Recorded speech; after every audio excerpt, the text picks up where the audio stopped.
কারণে প্রত্যেক নেতাকর্মীকে এই প্রতিষ্ঠাবার্ষিকীতে বলবো, আপনারা একবার চিন্তা করে দেখেন যে এই আওয়ামী লীগের নেতাকর্মীরা কত কষ্ট করেছে, বারবার আঘাত এসেছে, বারবার তারা সেই আঘাত পেয়েছে, পরিবারগুলি কষ্ট করেছে, কিন্তু এই সংগঠন ধরে রেখেছে। কাজেই যেমন সংগঠন করতে হবে, সেইভাবে জনগণের আস্থা বিশ্বাস, যেটা আমাদের মূল শক্তি, সেই আস্থা বিশ্বাসটা অর্জন করতে হবে।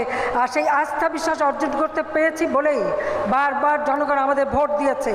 আর বারবার ক্ষমতায় সেই দীর্ঘ সময় বাংলাদেশের ইতিহাসে 2009 থেকে এই 24 পর্যন্ত গণতান্ত্রিক ধারা অব্যাহত আছে।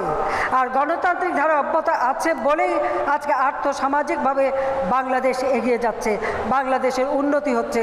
বাংলাদেশ আজকে বিশ্ব দরবারে উন্নয়নের রোল মডেল হিসেবে স্বীকৃতি পেয়েছে, বিশ্বে আজকে মাথা উঁচু করে চলার সুযোগ সৃষ্টি হয়েছে। কাজে এটাকে ধরে রেখেই আমাদের সামনের দিকে এগিয়ে যেতে হবে।